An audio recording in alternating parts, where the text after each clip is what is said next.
everybody, Sarah with you today. This month for Technique Tuesday, we are working with cut files. I am going to start by taking a cut file and inking it up. For my layout today, I'm going to be using a cut file from the Amazing Cut to You. That's actually where I purchase and get all of my cut files. I work with cut files quite often, so I'm going to give you a couple tips and tricks and fun things you can do with them. For this layout today, I am going to go ahead and ink my layout up. So I showed you those 3 Catherine Pooler ink colors, Sage, Icing on the Cake, and Serenade. I chose those to match the papers that I want to use on my cut file. This cut file is pretty delicate, so I am using a little bit of my tape runner. Now, I have a repositionable tape runner that allows things to stick somewhat, kinda. So I used a little bit to maybe to kind of tack down my cut file. As you can see, it doesn't work all that great, and really I don't want it to, because otherwise I might tear the cut file when I pick it up. The best tips and tricks I can give you is a couple of things that I do in my scrap room to make sure that I use the cut files I purchased, that I use the cut files I have on my computer. First of all, I only ever cut in white. So I always cut my cut files in white. My favorite cardstock is Basil Coconut Swirl cardstock. It cuts like butter in my cut file, in my cut machine, which is a Silhouette. So I work with a Silhouette Cameo. I will also occasionally cut a cut file in black or craft, but I stay away from colors. I stick to neutrals, because if I have all of my cut files cut in white, then I can make them any color I want. I definitely binge cut, so I fill my Silhouette with cut files, and I just go ahead and switch the paper out, and I'll cut 4, 5, 6 cut files in one session, and then I have them. I keep them contained in an iris container. And then when I want to use a cut file, I don't have to go searching. I can look at what I already have cut to begin with, and that will usually get me where I want to go. I can usually find something that will work for that. So a number of things here. I am inking up my brush very, very well. So I'm just using some Picket Fence life-changing brushes, and I am inking them up with lots and lots of ink and putting lots of ink down. Unlike ink blending a background, you don't need to get like a perfectly smooth blend, because you're only blending these little outside edges, and then we're gonna fill the inside of this cut file with pattern paper. So this is just gonna add a little bit extra pop and interest to our layout, but it does not have to be perfect. It's not like an ink blended background where you're inking from color to color and that is the main part of your project or the main part of what you're doing. This is just to get some color down onto the cardstock so it is not stark white. So I'm starting with that purple, the Serenade, and then I'm going into the Sage, and then I'm going to do my bottom color, which is Icing on the Cake, which is a nice deep dark brown. And you can see I am holding the section I am ink blending. I'm holding down with my fingers, applying pretty good pressure, being very careful. I know it looks like I'm inking this really fast, but in reality, I'm inking it very, very slow. I just sped up the video. Another little trick for ink blending cut files. Once I had this Sage on where I knew I wanted it, I'm coming back in with the Serenade, which is that purple color. I find with Catherine Pooler inks that they dry and they kind of dry back. So they kind of soak into the paper. And since I want some of this to be a little bit more vibrant, I'm just coming in with more of the same colors. So if you find that happening, if you do your first color, move to your second, and your first color starts to look like it's a little paler, just come in with it again until you're happy with it. Clean off your mixed media mat in between colors, in between layers, because you don't want the life-changing brushes to pick up the color you used before and then have it mixed with the color you're using now, and it becomes a big old nasty mess. Trust me. And make sure I just wipe it with a baby wipe and then wipe it with a paper towel so that there is no ink and also no wetness, no moisture on your mat. Since I am left-handed, I have a piece of paper towel there, and I'm using that to kind of help me hold my cut file in place.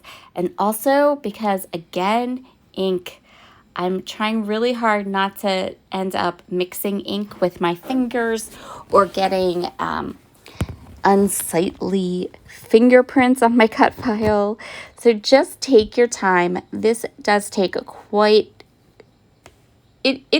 it's time consuming. My entire layout today is time consuming. I will tell you that right up front, but totally worth it. I think it turned out so nice in the end. I'm going to go through and back my cut file now. I have this really pretty set of papers from Catherine Pooler. This is the Because Flowers 6x6 pattern papers. What I'm doing is I am looking for patterns that are pretty neutral. Things like stripes, things like polka dots, things like plaids, tonal papers. I know what I want to use for embellishments for this layout, and I know that I can make the colors or that the colors will match the papers, but the style of the flowers will not match the style of the flowers in the paper pad. So that's kind of what I'm thinking about as I'm choosing what patterns I'm going to use for my cut file. Let's talk about how I back my cut files very quickly. So I flip the paper over. So you want the side that you don't want, the pattern you don't want. In this case, it's white, so that helps too. And then I flip the cut file over. And then what I'm going to do is just trace, and you can trace the outside edge of the section that you want. You can trace the inside edge. It's up to you. Don't forget which side of the cut file you traced. But then you're just going to cut around your shape, giving yourself a little bit of a buffer. So if you've if you've traced, in this case, I traced the outside edge. So when I cut, I was cutting inside my line. And then I use Nuvo Deluxe adhesive. That's my favorite adhesive for backing cut files. Sticks really nice. And it holds quickly. So I just kind of drop little bits of glue and then pop the cut file into place. Sometimes I have a little overhang, and if that happens, just trim it up with some scissors. No big deal. And then move on to your next shape. And as you can see, once this cut file is all backed, it is gorgeous. Love how that turned out. It turned out absolutely beautiful. So now let's make our own embellishments. I am going to put 5 photos on this page, so I don't need a lot of embellishments, and we have that big cut file. But what I want to use to make my embellishments is Pink Fresh Studios Fuchsia collection. So I have this stamp and the layering stencils and the washi and the metal die. And so this metal die cuts the fuchsia flowers perfectly however you want. So I'm going to start with the washi tape. I'm going to put the washi tape on some white paper, trim around it, and then I'm going to go ahead and adhere the metal dies over the washi tape and cut them out. And the way that this cuts is that it cuts all of these little flowers separately, which makes it perfect for scrapbook pages. Some of Pink Fresh Studios sets needs almost like a slimline card kind of idea, like it's a card, but the fuchsia one cuts all these flowers separately, which makes them perfect for lovely embellishments. And then they just pop right out of the die, and you have these really nice embellishments. And then, because I'm an overachiever, and because I really wanted to be able to use some of the inks that I used to ink my cut file, I wanted to have those colors repeat a little bit. I decided that I was going to go ahead and use the layering stencils and the stamp set and create another set of embellishments. So I just take, when I'm layering up these stamps or these stencils, what I do is I line them up against the edge of the paper. You can see right here, like I line them up against a corner. And then each stencil set after that, I line up against the same corner. And that way I always kind of get them matched up correctly. And also, when you lay these down, if you're going to use the coordinating dies and you have coordinating dies, make sure that the stencil that is etched is facing up. So when you run your finger over that stencil where it says stencil 1, stencil 2, make sure that that is raised and that that is facing up, or your die will not fit. Again, ask me how I know. So I'm going to use the same green and the same periwinkle purple color that I used on the die, so Serenade and Sage, but then I'm going to come in with a darker green and a little bit of pink, and I'm going to go through each of these stencils and create more of the embellishments. This layering stencil has 6 stencils, 6 layers, but as long as you just follow what I just said, grab the corner, match it up to the corner, and then always make sure that the bumpy side is up, you'll have no problem. This particular stencil is, well, in my opinion, all of the Pink Fur Studio stencils are super, super duper easy to use and fun. Now that I have all of my embellishments made, so I have the washi tape flowers and then the stencil and then stamped flowers. Once I had all the stenciling done, I just stamped the stamp with some black ink and then die cut, and super easy to do. Now it's time to put this layout together. So here are our 5 photos. What I'm going to do is I'm going to use my T-square ruler to get my cut file nice and straight. And I'm just going to adhere it right down to a sheet of white cardstock. And then I'm going to go ahead and I'm going to use the leftover paper from backing the cut file to mat all 5 of my photos and put them into place. And then I'm going to go ahead and start layering these flowers all over the place.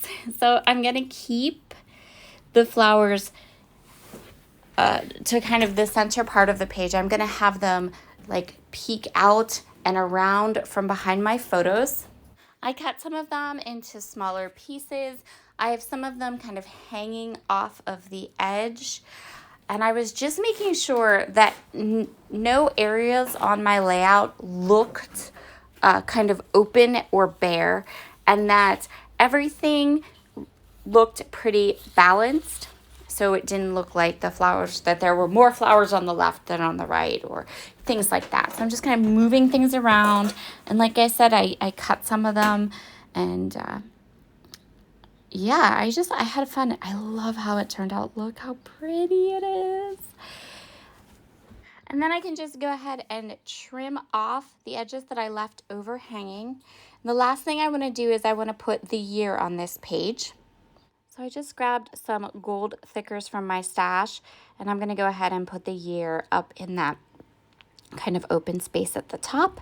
And that's where we're going to call this layout all done. Thank you so much for joining me today.